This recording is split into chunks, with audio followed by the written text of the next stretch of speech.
Things seem to have slowed down a little bit with Destiny 2 recently. As is natural, I suppose, the further we get away from launch, the fewer headlines we see and the less people seem to talk about it online. Well, Bungie are about to speed things up. Destiny 2's Go Fast update has finally arrived, bringing a big revamp to the game's PvP Crucible mode. As the name implies, the update's main job is to speed things up in the game's competitive multiplayer mode. Bungie announced their plans to speed up and jazz up the game earlier in the month, saying they wanted to buff weapons and abilities and generally make the Crucible a bit more exciting. Players have complained about the team shotting that dominates the Crucible, as teams stay in tight packs and easily pick off roaming players with their combined firepower. But the real problem, as Bungie tells it, is that players generally feel a lack of excitement inside the Crucible. That's where the Go Fast update comes in. In a new developer diary this week, the Bungie went into some detail about the design philosophies behind the 1.1.4 update. Sandbox design lead Josh Hamrick says, quote, "We've heard the feedback of my guns don't feel powerful enough, I don't feel powerful enough,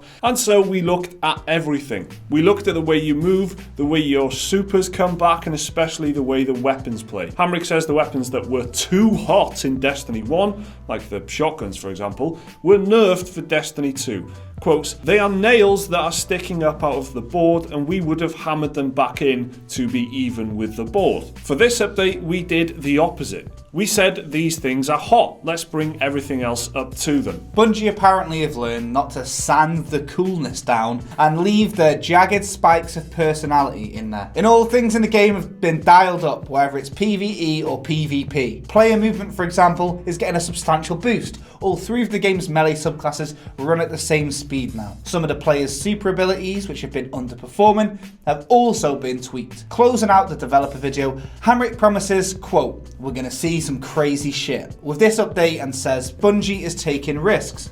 What's the worst that could happen, he asks, before the video cuts to a cheeky little clip of the once game-breaking Prometheus lens. So that's a nice bit of communication there from Bungie, which is number one, probably people's biggest complaints, just the poor communication generally. So that's the whole video just trying to explain what they're trying to do here, which is nice. And a little bit of self-awareness at the end there. They've made mistakes in the past by trying to level things out. Well, this time they're just raising everything up. So rather than have a few spikes that are sticking out rather than bang them back in, they're kind of bringing everything up to be at the same level as the spikes, which is like a nice idea, I guess. Speeding everything up, weapons are going to be hitting harder apparently, your supers are going to be more effective and they're going to recharge quickly. All these little changes that are just going to give you more options and more fun. They seem to be really leaning into this sort of viral video montage, dubstep compilation shit that you see a lot on YouTube. Like Call of Duty, you see all like the 360 tomahawk throws and stuff like that. Well, he calls them hero moments, aka one guy storming a whole team and killing them. In Destiny 2, that's really hard to do because they kind of phalanx out a little bit in the game, and if you are one guy, doesn't matter how good you are, there's 4 players, you'll normally get swatted down because they're all like a tight knit of group players. But in this, he's talking about these hero moments that he wants to bring back. He wants to see compilations, he wants to see YouTube videos of crazy shit of people flying over heads with shotguns and using the supers and stuff like that. And he said that that's something he's expecting with this. So looks like you'll see a lot more of those.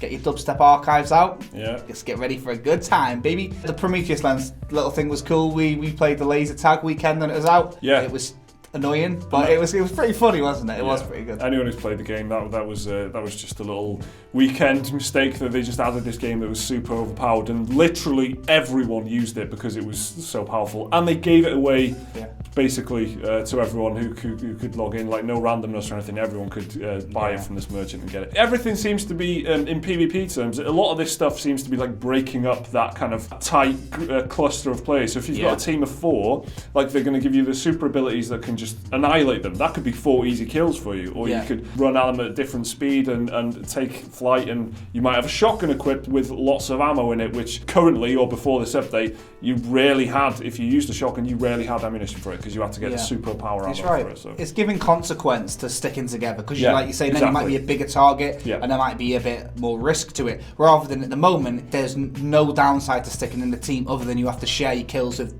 the teammates that you're back to back with. So I think that's cool. and it kind of breaks up one of the most complained about aspects of the Crucible anyway, other than the 4v4. But I think they're addressing 6v6 in the near future as well. So yeah, nice communication, Bungie. Look what happens when you communicate. People make videos talking about it. People smile. Yeah, oh my god. Keep it up though. So there you go, the Go Fast update has arrived for Destiny 2. Is this enough to make you jump back in the game? Let us know down in the comments. Remember to like the video if you enjoyed it, and subscribe if you want to see more stuff like this every single day. There's another video right there which you could watch right now if you want, and a link to Patreon if you want to support the channel. See you next time.